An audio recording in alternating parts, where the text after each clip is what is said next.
Izuba ryari ryamaze gukwira ahantu hose, kumwe rivuga ukabona ko haba ku misozi no mu bishanga riri kuhagera.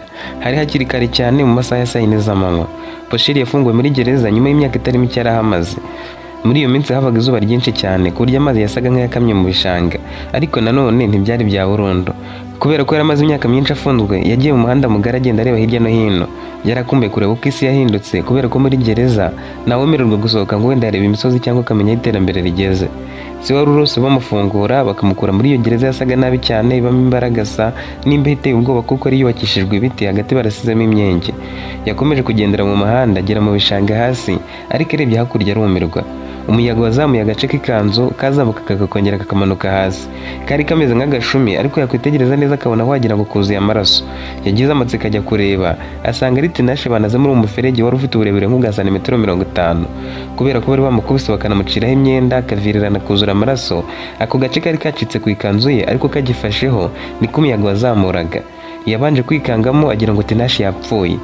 Uwo tinashe ku mugoroba wari wabanje bari kumwe muri gereza. Posheri wazi neza ko buri bucye asezererwa kuko ari kubasoje igihano cye, naho tinashe we agifungwa atazi n'igihe azahamara. Gusa mu masaha y'ijoro bari baje kumucikana, ntiyamenye ibyakurikiyeho uretse ko yumvise abarindagereza bari kubagambanira. Yaketse uko bishobora kuba byagenze, yihuse amukora mu miferege amuryamisha hejuru yawo. Yamukoze ku mazuru yumva agihumeka, nubwo bwose yari yuzuye ibisebe. Yishimiye ko nibura akiri muzima.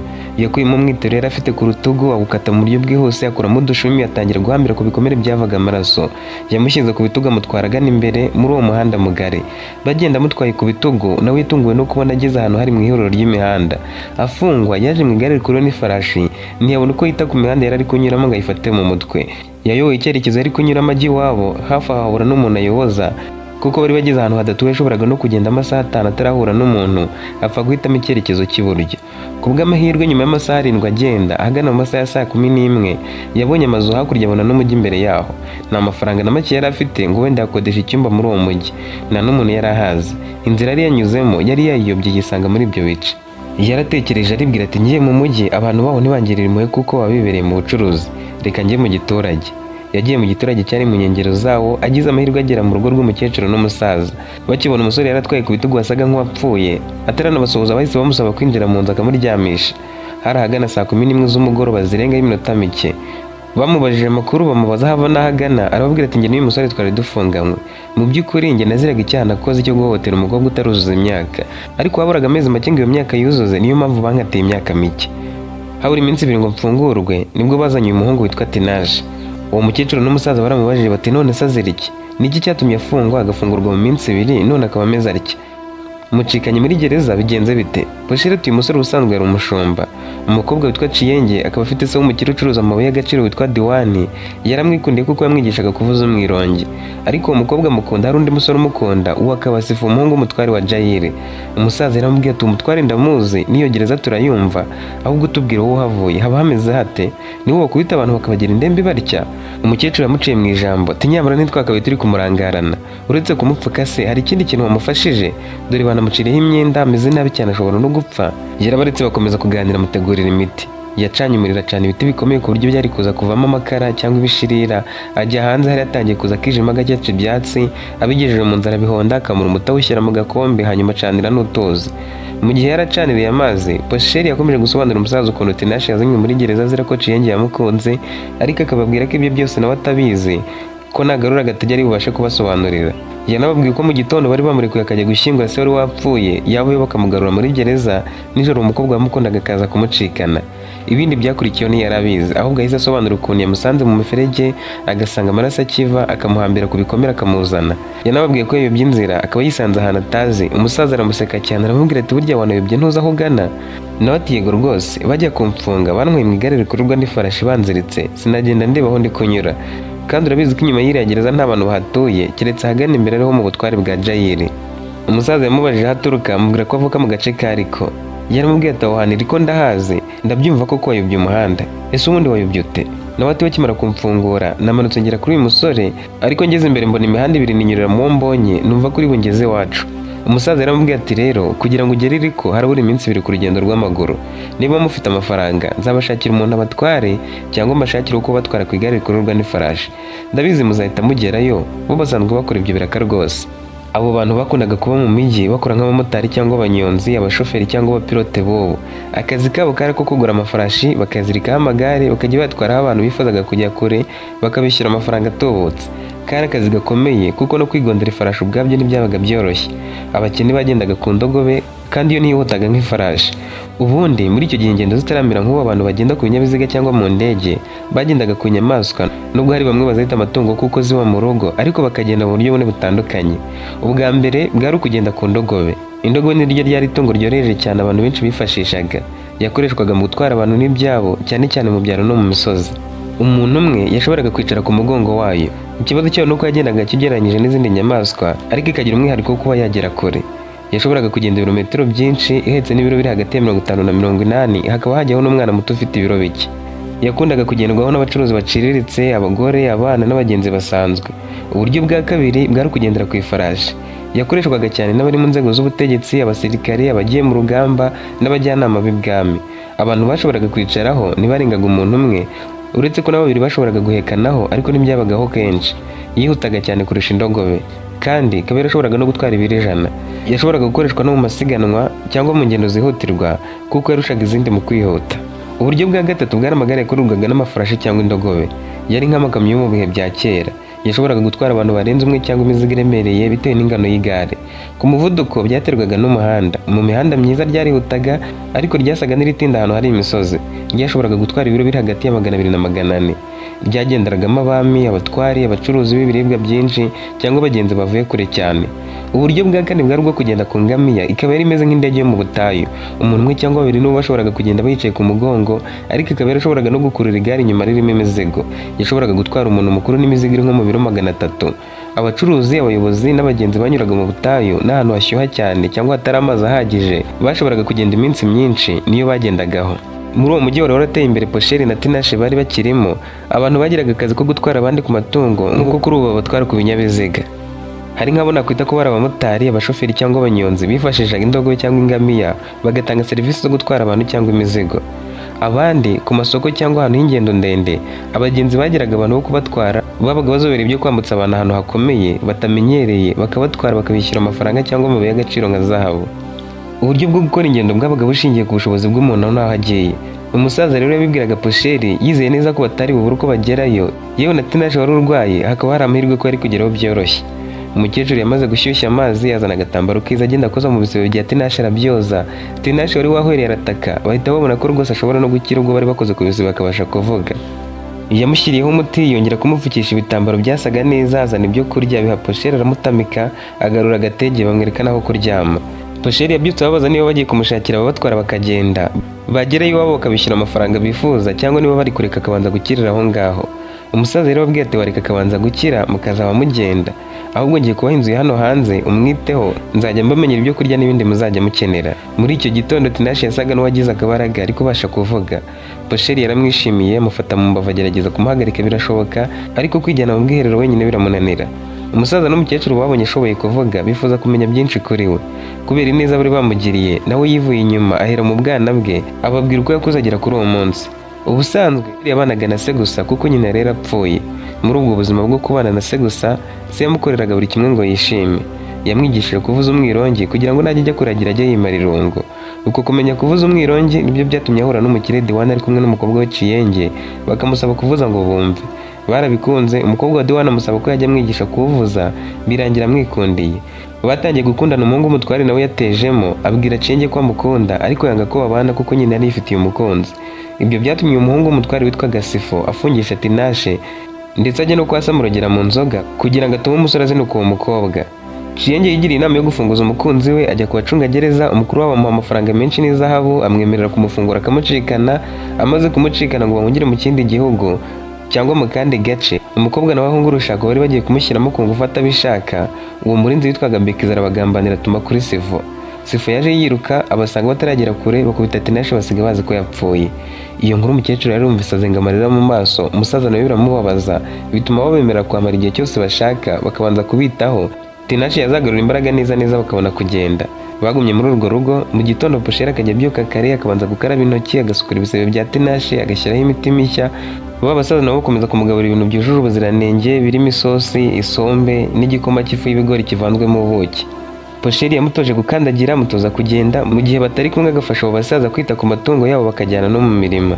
Byatumaga barushaho kubishimira bakifuza ko baguma kwihibera, ariko Pusheri yifuzaga gusubira iwabo bakamureba. Ku rundi ruhande, Chiyenge akimara gufatwa ubwo yaracikanye umusore yakundaga ari we Tinashe amukuye muri gereza. Sifu amugaruye kwa se, kandi se wa Chiyenge asezeranye Sifu ko agiye kwihutisha ubukwe bugahita bubaka abana. Niko byagenze. Diwani ntiyongera no kuganiriza umukobwa w'ikintu icyo ari cyo cyose, ahubwo ategura ubukwe n'umutware. Chiyenge yumvaga birutwa no kwimfira wo kubana na Sifu, ariko ntiyari kubona aho acikira kuko se yari yamushyiriyeho abandi barinzi batari gutuma bacika, anabaha amafaranga menshi kugira ngo batamutenguha. Ariko wa gatandatu kare cyane, izuba ryarashe risa n'iritinze mu rugo rwa Bwana Diwani se wa Chiyenge. Akanyamuneza ari kenshi mu bantu, uretse ku mutima wa Chiyenge hari huzuye agahinda. Niwo munsi yari agiye gushyikirizwa Sifu, umuhungu w'umutware wo muri ako gace atigeze akunda nk'uwamubera umugabo nawe akamubera umugore. Mu rugo iwabo hose hari hateguwe neza nk'ahari hagiye kuva umugeni. Ku ruhande rwo kwa Sifu, Sakaba umutware yaramaze iminsi yohereza intumwa kwa Diwani, abasaza b'inararibonye bazi kuganira bakaza kuvugana nawe nk'uko byabaga biteganyijwe. Abagabo bakuze baturukaga iwabo w'umusore batumwe na se w'umusore, bakaza iwabo w'umukobwa bazanye inzoga nawe yenze izindi, bakavuga ibigwi by'umusore wabo. Byabaga ari ibirori bakurikiza umuco wa kera w'uko umukobwa yavaga mu rugo harabanje kuza abasaza bakaganira na se, bakamwumvisha ko umukobwa azafatwa neza naramuka ashakanye n'umusore wabo, kandi ko muri uwo muryango azaba ashakiyemo azahubakira izina. Ibi byabagaho kenshi kuko iyo umugore yashakaga, umugabo yamuhaga rimwe mu mazina ye, umugore akaba abonye kugira izina nawe. Abana babyaranaga nabo bafataga izina rya se rimwe na nyina yabaga yarafashe. Ibyo rero ntibyikoraga, byasabaga ko haba hari urukundo. Iyo byabagaho umugabo nahazwe n'umugore umwe agashaka abandi, nubwo ariko baba bakunze ate, ntiyari yemerewe kubaha izina rye. Akantu k'izina kabaga karenze ku buryo umugore bamusezeranyaga kumuha izina byabaga bisobanuye ibintu byinshi birimo ko ari umugore wa mbere kandi ameze nk'unywanye n'umugabo we. Icyari kibabaje ni uko Chiyenge atabyifuzaga kuko umukunzi we yari azi ko yapfuye kandi yishwe n'uwo mugabo bari bagiye kumushyingira ku ngufu. Diwani wari umukire ariko atari umutware yabyakiriye nk'amahirwe kuri we kuko yifuzaga ko agira uko yigarurira umutware. Nubwo atari kumusimbura, yumvaga azakora ibishoboka akaba inshuti ye cyane, ku buryo umunsi byabaye ngombwa ko ubucuruzi bwe buzamo ikibazo umutware azamurwanirira nk'abamwana. Yashakaga kwinjira ku mugaragaro mu muryango w'abafite ubutegetsi, abantu bose bakabona ko we n'umutware bahuza muri byose kandi bashyingiranye. Bituma urukundo yakundaga Chiyenge asa nk'urugabanyije, areba ku nyungu ze gusa aho kumva umutima we. Yatekereje ko hari igihe abandi bacuruzi bamwangaga bashoboraga kuzamwitambika, umutware akabamukiza mu buryo bumwe cyangwa ubundi, ubucuruzi bwe bugakomeza kujya mbere. Nanone kubera ko umutware yabaga yifitiye abasirikare be, kumubera inshuti byari gutuma nawe agira umutekano, ntihabe hagira uhirahira kubangamira ubucuruzi bwe bw'amabuye y'agaciro. Muri icyo gihe umubano hagati y'umucuruzi n'umuyobozi wari ufite agaciro gakomeye kuko byafashaga umucuruzi kuba atuje azi neza ko ntawapfa kumwiba. Ibi nibyo byatumye Diwani arushaho kwifuza gushyingira umukobwa we ku mutware mu buryo bwo kurinda ubucuruzi bwe, mu gihe n'umutware yifuzaga kujya amukuraho ubucuruzi gake gake. Ubutunzi gake gake, cyane ko Diwani yari yamusezeranyije kuzamuha amabuye y'agaciro mu minsi y'ubukwe. Uwo munsi Chiyenge yambitswe n'abagore b'inararibonye bamwambika neza cyane. Yari yicaye hasi acecetse atavuga, nta n'ijambo na rimwe yigeze avuga kuva mu gitondo kubera ukuntu yatekerezaga ibigiye kumubaho agasanga atazi icyo yabikoraho. Ikibabaje ni uko yakuze azi neza ko se amukunda, atatuma akora ikintu kimubangamiye cyangwa ngo we ubwe agambirire kumubabaza. Akiri kumwe na Tinashe yaramubazaga ati se papa wazemera ko tubana ndi umukene? Umukobwa ati humura, papa nkunda cyane azareka nihitiremo, kuba uri umushumba ntacyo bitwaye, kandi nawe azagukunda kuko uri umusore mwiza w'umuhanga uzi kuvuza umwirongi. Ibyo yabitekerezagaho, noneho umutima ukenda guturika kuko yibeshyaga. Yahagurikijwe ahagana saa 4 bamushyira ku ntebe y'icyubahiro, babanje gusasaho ibitambaro by'umweru, byabaga ari ikimenyetso cy'uko agiye kuva mu muryango yavukiyemo. Mu gihe abandi barimo baririmba indirimbo za gakondo zishima ubwiza bw'umukobwa, mu mutwe wa Diwani yifuzaga ko Tinashe yaba hari akavuza umwirongi, yibwira ko akiri muri gereza ko isaha ku isaha azafungurwa. Chiyenge ntiyari yakongeye kuvugana na se n'ijambo na rimwe ngo wenda amusobanurire ubugome bwa Sifu uwo yari agiye kumushyingira, kuko ari wowe wari warishe Tinashe. We yari azi ko yapfuye, mu mutima yasaga n'uri mu kiriyo, ku buryo n'imihango bamukoreraga atabaga yibona neza. Yitekerezaga ku bihanyuranyemo nawe, yakwibuka ko urukundo rwe yamwikundira ari rwo rwatumye se arugwa agapfa, nawe akaba yariciwe mu maso ye agasa n'utaye ubwenge, ibiri kumubera iruhande ntabibone.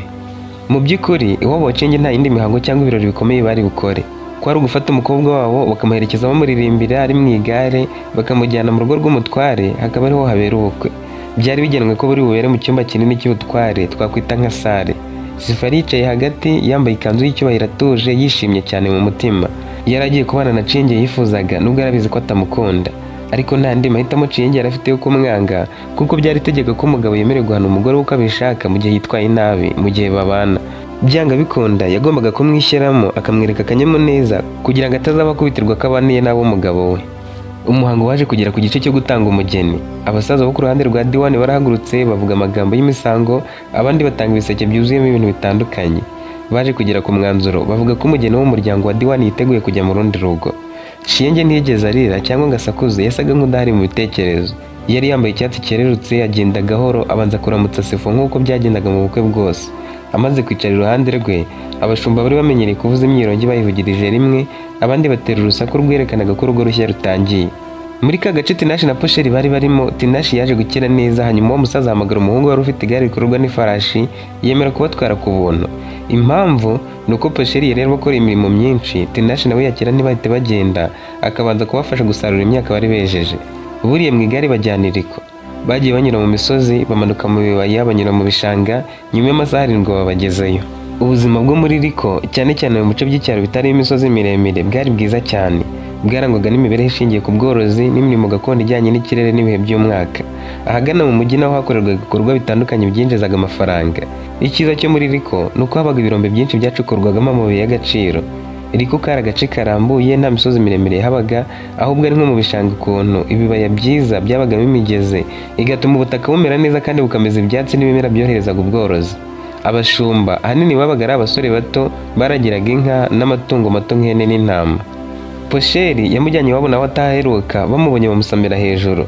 Yababwiye inkuru y'ibyabaye kuri Tinashe n'impamvu bari bazanye aho, babyumva vuba cyane, bamuha ikaze mu rugo rwabo. Ubusanzwe Posheri yari umuhungu wakuriye mu muryango wari ukiza muri ako gace, nawe ibyatumaga abakobwa bamwikundira harimo n'abakiri bato. Iwabo bamwakiranye urugwiro kuko usibye kuba yaragiye akoze icyaha, bari banamwikumburiye. Nubwo byose byari ibyaha, ariko uwishe umuntu, uwibye cyangwa wakoze ubugambanyi n'ubuhemu niwe wafungwaga, abantu bagasigara bamuvuga nabi cyane, yanafungurwa akaba atasubira iwabo. Ariko wazize umukobwa mukuru waburaga amezi make ngo yuzuze imyaka y'ubukure nka Posheri, nta rundi rwango bari kumugirira. Tinashe bamubajije icyo yakoraga, babwira ko yaragiraga intama za se. Barabyishimiye, bamubwira ko bazamuha inama akajya baragirira, zabyara bakamuha amize agatangira ubuzima nawe, kuko atari kuzigira na rimwe asubira iwabo i Jayire. Ahiriko niho yaragiye kuzibera ubuzima bwe bwose. Umusore yarabyemeye, nabo baramwishimira, bamwereka inzu azajya araramo nk'umushumba, bamwereka intama n'ihene yagombaga kujya aragira. Muri Riko usibye korora n'ubuhinzi, hari ibikorwa byinshi byinjizaga amafaranga. Se wa Posheri yari umugabo ukomoka mu muryango wororaga ingamiya, ariko kubera ko atari we wakurikiranaga ubworozi bwa buri munsi, ahitamo kujya kwibera mu mujyi wa Riko, aho abacuruzi, abayobozi n'abagenzi banyuraga bajya i Seyiri no mu bindi bice bitandukanye by'igihugu. Muri uwo mujyi, mbere y'uko afungwa, Posheri yakoraga imirimo y'ubucuruzi itandukanye, ariko nyine yakoraga iwabo. We na nyina bafatanyaga kudoda imyenda n'ibitambaro byo kwambara. Posheri yari azi kuboha imyenda yo mu ruhu ku bayambaraga, azi no kudoda imyitero n'imyenda yambarwaga n'abakire n'abagenzi baturutse kure. Iwabo bacuruzaga amakanzu, imikandara y'uruhu n'imitako yakoreshwaga mu birori. Abagore n'abakobwa bo mu mujyi baramushakaga akabakorera ibyo babaga bifuza kubera ubuhanga bwe bwo kudoda no gutunganya imyambaro. Aho afungiwe, abakiriya babaye nk'abashyira kuri se na nyina, kuko Posheri we yagiraga n'urwenya, umukiriya akibagirwa gutaha kandi serivisi yamuzanye yayihawe kare. Ndetse si ibyo gusa bakoraga, inshuro nyinshi yajyaga gufasha se na mushiki we, bakoraga muri resitora yari ifite n'akabari. Bari bafite inzu hafi y'isoko, bagateka ibiribwa birimo imigati, inyama zokeje, bakagira n'ibinyobwa bikonje byo mu gihe cy'ubushyuhe. Abagenzi barahanyuraga bakaruhukira, bakarya bakananywa. Abakozi bo mu mabuye y'agaciro nabo niho bazaga kwiyakirira. Byabinjirizaga amafaranga menshi, cyane cyane ku minsi y'isoko cyangwa mu gihe habaga hari ibirori by'abatware, abakire n'abandi bayobozi bakomeye. Nanone kandi iwabo wa Posheri bacuruzaga amavuta n'imibavu. Posheri yaramenyereye gukora amavuta yaturukaga mu bimera byo mu butayu, amavuta yo kwisiga, yo kuvura uruhu cyangwa yo gukoresha mu mihango y'umuco. Abakire, abagenzi ndetse n'abandi bagabo b'ibwami barakundaga cyane. Ibyo rero nibyo byatumaga iwabo batabona umwanya na muke wo kuruhuka. Bari abakire rwose kandi barateye imbere muri Riko. Mu bigaragara, nta hantu na hamwe Tinashe yari kujya ahurira na Posheri ku manywa, kuko yari kuba ari kuragira, undi ari mu bikorwa byabo byinjizaga amafaranga. Icyakora ku mugoroba barahuraga bakaganira, bagira bashyitsi Tinashe ntajye kuragira, akaba hari nawe nk'umwana mu rugo. Hari nubwo ku mugoroba nawe yajyaga muri ya nzu yabo yo ku muhanda, akabafasha kwakira abakiriya babaga baje kwinywera inzoga. Umunsi umwe umugabo wundi waranguraga amabuye y'agaciro yo muri ako gace kose akaba ari we yagemura ahandi, akaba yaritwaga Kamili, yaje muri ako kabari asanga Tinashe ari gucuranga umwirongi. Umugabo yarizihiwe anywa inzoga yishimye, abwira se wa Posheri ko akwiriye gufata uwo muhungu akamugumisha muri ako kabari buri mugoroba akagezana n'abakire be bakanywa bavugiriza umwirongi. Kubera ko byari gutuma babona abakiriya benshi barabyemeye, basaba Tinashe kujya aragira agataha kare mu masaha ya nimugoroba akahaza agatangira kuvuza umwirongi. Ubundi nubwo Diwani n'uwo Kamili bacuzaga amabuye kandi bakayohereza hanze y'igihugu, byagiraga uburyo bikorwamo. Amabuye yose babaga baguze mu bacukuzi batandukanye bayapakizaga ku magare akururwa n'amafarashi akajyanwa ibwami, hanyuma nabo bakayatunganya, buri wese agahabwa yatunganyijwe akayohereza hanze y'igihugu, andi agasigara ibwami agakorwamo ibikoresho byabo, ubwo nyine agakorwaho n'umusoro. Diwani wagemuraga amabuye menshi cyane ugereranyije n'abandi kandi agakorana umwete. Ariko nanone Kamili yaratangiye kuzamuka ari kohereza amabuye menshi kandi ameze neza kurusha ya Diwani. Kuyatunganya byoroheraga inganda z'ibwami ugereranyije n'aya Diwani. Abayatwaraga bayagezagayo, aya Diwani bakayatunganya nyuma, aya Kamili bakayaheraho kandi bakamushimagiza bavuga ko yabaga yazanye amabuye menshi kandi atagoye kuyatunganya, akanatanga imisoro myinshi cyane. Ubusanzwe amabuye y'agaciro nk'izahabu, ifeza, diyama cyangwa amabuye atukura bita rubisi yaracukurwaga agatunganywa mbere yo koherezwa ku masoko yo mu mahanga. Byakorwaga mu buryo busanzwe bwakoreshwaga n'abahanga b'icyo gihe. Mu murwa mukuru wa Nariya, aho umwami w'igihugu cyose yari atuye, niho byakorerwaga byose. Aho mu mujyi wa Nariya wari wubatse hafi y'umugezi, hari ahantu hamenyerewe cyane mu gutunganya amabuye y'agaciro. Aho niho umwami yari yarubatse uruganda rwe rwakorwagamo n'abahanga mu mirimo y'ubwubatsi no gutunganya amabuye y'agaciro. Amabuye yacukurwaga mu birombe byo mu misozi, abakire bahitaga bayagura, nabo bakaza kuyohereza ku ruganda kugira ngo atunganywe. Mu kuyatunganya babanzaga kuyakuraho imyanda bakayahanagura neza cyane. Nyuma yaho yacanwaga ku muriro mwinshi kugira ngo ibitaka byasigaye n'umukungugu biyaveho, hasigare ifeza cyangwa izahabu isukuye.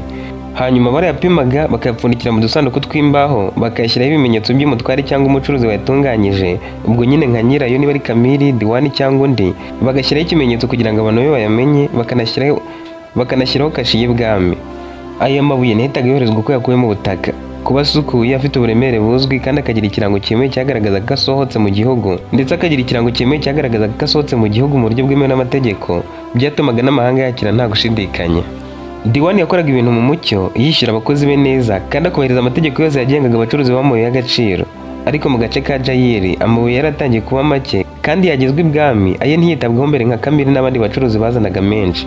Kubera ko n'abakozi b'ibwami bahembwaga, umwami yarebaga havaga imisoro myinshi bigatuma agira ababanza imbere. Kandi umwami yari yaratanze itegeko ryavuga ko nta muntu wemerewe gucuruza amabuye y'agaciro cyangwa kuyohereza hanze atabiherewe uburenganzira bwihariye butangwa ku bushake bw'umwami ubwe. Ariko Diwani yari yizeye ko umutware azamushyigikira, bakabikora mu ibanga ntibongere kohereza amabuye ibwami, bagashaka uko bazajya bayitunganyiriza bakayohereza ariko hatari ikirango cy'ibwami. Ntiyari azi ko umutware wa Jayiri nawe yatinyaga umwami kubi, kandi ko nawe muri iyo minsi yari aherutse kwakira intumwa ziturutse ibwami zivuga ko zije kumusura gusa no kuganira n'abaturage ayoboye. Ibyo rero byamuteye ubwoba, atekereza ko zishaka ikindi. Diwani yaramusuye amugezaho icyo gitekerezo, amwumvije ukuntu bombi bazatera imbere kurushaho. Umutware arabyemera, banatangira gutunganya amabuye yabo babifashijwemo n'abasore b'abahanga bari barakuye mu bindi bice. Ariko bamaze igihe batangiye, umutware yatumye abantu be mu bakozi ba Diwani bakoraga amabuye Jayiri bakayajyana mu kindi gihugu, babuza kongera kwemera kugemura amabuye mu mahanga, bababwira ko umutware azabahana. Abakozi be babibwiye Diwani araseka kuko arazi neza ko umutware amushyigikiye, ariko ntiyari abizi ko atamushyigikiye, ahubwo ari we uri kohereza abo bantu ngo batere ubwoba abakozi be bajyanaga amabuye mu mahanga. Ariko umutware yohereje abandi bagabo mu ibanga, babwira abo bakoraga akazi ko kuyagemura rwihishwa ko umwami yohereza intumwa muri Jayiri ko niba bafata bazabaho igihano cy'urupfu, bakabura uko batabara kuko byari kuba bikozwe n'umwami. Bagize ubwoba, abajyanaga amabuye mu mahanga banyuze mu nzira zitemewe batangira kumwereka ko batagishoboye gukorana nawe kuko batinyaga gufatwa gitumo bakaba bahanwa bikomeye. Yarababaye ajya gushaka abasore baturukaga mu bindi bice ngo aribo bamufashe kuyagemura mu buryo bwa forode. Umutware yabonye ko Diwani yakaniye, atuma Sifu umuhungu w'ibwami ngo ajye kubasaba ubufasha bazafatira amabuye ya Diwani ku mupaka.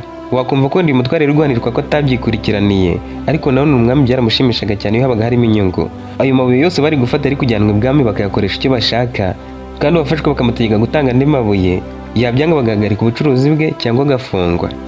Mu ibanga rikomeye, Sifu yemeye kugambanira sebukwe Diwani ajya ibwami amubwira ko agiye kohereza amabuye hanze mu buryo butemewe. Umwami yarishimye kuko Sifu yaramusobanurira inzira bari kunyuramo zose.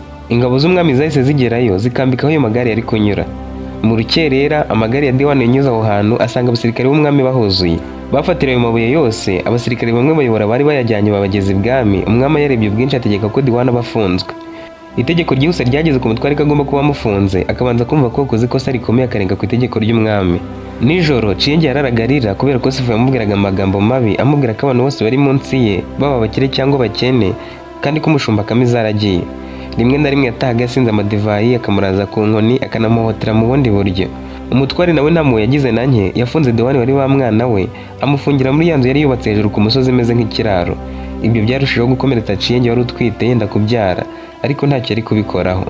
Bakimufunga umutware n'umuhungu we batekereje ku kuntu Diwani yari amaze kuba umukire, babaza ibwami nibo bakomeza kujya bohereza amabuye bakayatunganya bagakuramo ayabo, asigaye nabo bakayohereza hanze. Gusa byose byari kwitirirwa Sifu ko ari gukora ubwo bucuruzi, ariko akabikora mu izina rya Diwani. Babacukuzi bose baranguzaga amabuye Diwani, umutware na Sifu barabigaruriye batangira kuriza amabuye bo ubwabo mu mwanya wa Diwani. Ciyenge yabonaga ibyo bari kubakorera, umutima ukenda guturika. Wa mukire Kamili yazaga kunywera kwa Posheri buri munsi, akishimira ko Tinashe yavuzaga umwirongi mu njyana zitandukanye. Rimwe akoresheje ibirori ajya gusaba iwabo wa Posheri ko bamumuha, agafatanya n'abandi kuvuza imyirongi barabyemera. Kamili ntiyanyuzwe, yabajije umubare w'amafaranga bashaka kugira ngo amwijyanire ajye amuhemba menshi. Posheri aramubwira ati namuzanye nje kumufasha mutabaye, kandi nifuza ko atera imbere kurushaho. We nabyemera umutware rwose. Kamili yamujyanye iwe amwigisha uko azajya aganira n'abacukuzi b'amabuye y'agaciro, bakavugana ku biciro n'ibindi, abimenya amugira umuhoza. Kamili yari umwe mu bacukuzi bakomeye mu gihugu, yari afite ibikorwa binini byo gucuruza zahabu, ifeza n'andi mabuye y'agaciro. Gusa kubera imirimo myinshi yari afite, ntiyabashaga guhura n'abagurishaga amabuye bose cyangwa kubakurikirana neza. Yifuzaga umuntu wizerwa kandi wita ku kazi, wari kumuhagararira neza mu bucuruzi. Akazi yagahaye Tinashe yari yakuye kwa Posheri. Ibyo Tinashe yakoraga byari bikomeye. Yasuraga abacukuzi n'abacuruzi b'amabuye y'agaciro, akabavugisha, akumva ibiciro byabo n'ibyifuzo byabo. Yahuzaga abafite amabuye na Kamili, akavugana nabo ibiciro, amabuye bakazana babyemeranyijeho, Kamili we akaza kwishyura nyuma, ubundi amabuye akoherezwa i Nayiri. Kubera ko umusore yari amaze kuba umuhanga cyane muri ibyo, Kamili yifuje ko yiga ururimi rwo mu gihugu bari baturanye kugira ngo narumenya ajyeyo, amabuye yose yoherezagayo ngo ajye abanza amunyureho, ajyane n'abayatwaraga ku baguzi, babishyura areba, ku buryo ari kuzajya atanga raporo y'uko hanze byifashe. Nanone yari kuba ushinzwe no gushaka andi masoko atandukanye kugira ngo Kamili nawe yongere ingano yayo yoherezaga. Aho mu mahanga ubuzima bwamubanye bwiza cyane, hashira imyaka 5 ari uko abayeho, ageze ahantu bakaye inzu nziza, agura amasambu n'amatungo, ashaka n'abashumba bo kujya bayaragira ndetse n'abahinzi bo guhinga mu mirima ye. Yabaye umukire abikesha Kamili wari waramugiriye icyizere gihagije, ariko nanone abikesha Posheri wari waramutoraguye akamwitaho. Mu rugo kwa Ciyenge na Sifu, Ciyenge yari yariyakiriye yaratuje. Iyo yavugaga nabi cyangwa akagaragaza umujinya, Sifu yamurazaga ku nkoni. Nawe yitoje kumwereka ko ameze neza, ko yishimye, ariko mu mutima huzuye agahinda. Yari yariyakiriye, yarishyize mu kubwo Tinashe yapfuye, ko na papa atazava muri gereza kuko ubucuruzi bwe bwakorwaga n'umutware, mbese yumva ko yivumbuye gato nawe bamwica cyangwa bakamufunga. Kubera ko Diwani yari afite amasoko kandi bamuzi, iyo Sifu yoherezaga amabuye hanze, nawe yoherezaga nk'aho ari Diwani yohereje. Mu bice bitandukanye byo mu gihugu, hari amakuru yatangiye gukwirakwira y'umutware w'umugome mu gace ka Jayiri. Abantu bahaturukaga, bamwe bari bazi ubugambanyi umutware yakoreye Diwani agasigara mu bucuruzi bwe, nuko umukobwa wa Diwani yashyingiwe ku gahato bakagenda babivuga. Tinashe nawe nyuma yo kugenda biganiriza abantu, nabo babibwiraga abandi inkuru ikarushaho gukwirakwira mu gihugu, ko burya Sifu ari waruze papa w'agapfa. Icyo gihe Tinashe akaba yarafungiwe muri gereza azira ubusa. Baba bo muri ko Tinashe yari yarabwiye amakuru ye muri wa mujyi Posheri yayoboyemo ubwo yaramutoraguye, bose batangiye kuyakwirakwiza. Umwami abimenye atangira kohereza intumwa ngo zijye Jayiri ziganiriza abaturage, zikusanya ibimenyetso. Intumwa ze zakomeje kujyayo zijya no kuri gereza Diwani yarafungiwemo. Wa murinzi Bekizi yabahaye amakuru y'ubugome bw'umutware n'umuhungu we kuko yari ayazi. Hanyuma umwami yumvise yohereza ingabo ze bwite zabaga zifite imyenda yihariye kugira ngo zigende zimufate we n'umuhungu we bazanwe ibwami bahanwa. Muri icyo gitondo zari zoherejwemo, Sifu wabonaga intumwa z'ibwami zohora muri ako gace zikaganiriza abaturage, zikajya gusura imfungwa ubundi zigasubirayo. Yatekereje ko zizageraho zikamenya ibyo yakoreye Tinashe byose. Yaganirije se amusaba ko bahungira mu kindi gihugu baturanye, samubwira ko umwami atamuhana amuziza ko yashyize ku murongo abaturage b'agace yarayoboye. Sifu yaramubwiye ati iri joro narose nabi, haje abasirikare baturutse ibwami, kandi uko biri kose izi ntumwa ntizizira ubusa. None reka njye n'umugore wanjye duhunge. Umutware yarabyemeye, hanyuma Sifu, Ciyenge n'umwana wabo bahungira mu kindi gihugu bagenda n'amaguru. Bakimara kuva mu rugo nibwo ingabo ziturutse ibwami zaje zikagotamo mu rugo rw'umutware, izarindaga umutware nazo zabona ko abaje baturutse ibwami zikajya ku ruhande. Umutware baramufashe bamujyana ibwami, barekura umusaza Diwani wari ufungiwe muri gereza. Diwani yagarutse mu giturage, agarutse asanga umukobwa we yacikanye na Sifu bahunze kuko bakekaga ko umwami ashobora kuba afite gahunda yo guhana umutware. Yagize agahinda yicuza kuba yarashyingiye umukobwa we muri uwo muryango w'abategetsi kuko byari byaramupfiriye ubusa. yanafungwa amabuye y'agaciro asa nk'aho ari gushira mu birombe hasigaye haboneka make, kandi we nta bishoro yari agifite ku buryo yari kongera kujya agura amabuye yose yo mu gace akayohereza ibwami. Mu guhunga, Sifo na Cenge n'umwana wabo bageze mu kindi gihugu bakomeza kugenda bagana imbere ngo bagere ku ngo za kure basaba ubufasha bwo kubona aho kuba. Sifo we yarazi ururimi rwo muri icyo gihugu uretse Ciyenge. Bakomeje urugendo bagera ahantu mu irembo ry'umujyi hari hubatse inzu nziza cyane ifite n'utundi tuzu duto ku ruhande hariho n'uruzitiro. Bakihitegereza babonye umushumba acyuye intama azijyanye muri urwo rugo. Sifo yaramuvugishije amubwira ko bavuye mu kindi gihugu kandi ko bamaze iminsi 2 bagenda bakaba bakeneye icumbi. Uwo mushumba abonye akana kabo k'agahungu kari gafite nk'imyaka 7 kananiwe, arababwira ati nimuze tubacumbikire, ndabizi databuja natantari bumbwire nabi. Ni umuntu mwiza ugira impuhwe kandi nabona aka kana ararushaho kwemeranya nanjye ko nari nkwiriye kubaha icumbi nkanabitaho. Yabajyanye mu rugo abaha amazi yo gukaraba, abaha icyumba cyo kuruhukiramo, abazanira ibyo kurya n'amazi yo kunywa, arababwira ati ngaho nimuruhuke databuja naza muri maso ndamubwira azabasuhuze. Sifo na Cenge barishimye kuko bari bitaweho mu buryo nabo bifuzaga, kandi bari bafite gahunda ko umukire sebuja w'umushumba nataha buri bumuganiriza bakamusaba ko abashyira mu bakozi be bahoraho, bakaba bafite aho bahengetse umusaya muri icyo gihe bari kuba bashakisha uko batangira ubuzima bwabo muri icyo gihugu. Umushumba yabahaye icyumba cyari mu nzu zo hanze, ajya mu kindi nawe araryama. Mu masaha ya 4 z'umugoroba sebuja nibwo yatashye, umushumba aramukingurira amubwira ko ari abantu yahaye icumbi. Sebuja wari unaniwe cyane aramubwira ati wagize neza, reka nduhuke nabo bareke baruhuke, mu gitondo ndavugana nabo. Yaboneye hano amubwira inkuru ye, aramubwira ati rega nanjye sinagize nahagurya gusa, nasizwe ku muhanda nsa nk'uwapfuye maze gukubitwa. Umusore twari dufunganywe atanzi afungwa ansanga ku muferege nenda gupfa, arantabara ashyira ku bituga njyana iwabo. Mu kunjyana iwabo yayobye inzira ajya gusaba icumbi, asanga ari mu rugo rw'umusaza n'umukecuru bambonye uko nari nakubiswe nenda gupfa, bemera kuduha icumbi bakatwitaho kugeza nkize. Batubereye umugisha batatoza. Nawe ujye wakira bose utitaye ku kuba bazi cyangwa utabazi, kuko abo bantu hari igihe bahaye ubuzima utabizi. Kuba harimo akana byo birumvikana cyane rwose, ahubwo utabikorana ari kuguhana. Uwo mukire wari ukiri umusore yariryamiye bucya afite amatsiko yo kureba abagenzi barayiwe. Mu gitondo nabo bari bafite amatsiko yo kureba sebuja w'uwo mushumba wari wabahaye icumbi. Barabyutse bahagarara hanze kugira ngo nabyuka basange bamubwire icyifuzo cyabo cyo kuhaba, yabishaka bakamubera abakozi. Soko Sifo n'amafaranga yari yahunganye, ariko nanone mu gihugu cy'abandi byamusabaga kubanza kwitonda akabona n'abantu bamugira inama y'uko yatangiza ubuzima. Ikindi yarakeneye no gukora kugira ngo amafaranga yazanye yiyongeraho kugabanuka, mbese afatisha muri icyo gihugu. Mu buryo butunguranye umukire yarafunguye, bakimubona bakubitwa n'inkuba. Tinashe nubwo yari yarabaye muremure mo gake, abyibushye kandi akeye, mu maso yarakiri wa wundi. Nawe yarababonye umutima ujya kumugwa mu nda kuko ahise abamenya. Ciyenge na Sifo bose bari bazi ko yapfuye. Babonye ko ari we nyiri urwo rugo bamera nk'ibipupe ntihagira n'unyeganyega, uretse umwana wabo wabitegereje akayoberwa ikibaye. Tinashe we yabonye Ciyenge arishima, arebye Sifo yibuka urwango yamwangaga arababara, arebye ku kana kabo kamwibutsa urukundo akundaga Ciyenge, nawe ahagarara hamwe barebana mu maso. Ku gipangu hari hakinze, Sifo atekereje kwiruka arebye ku muryango abona ntaho yacikira.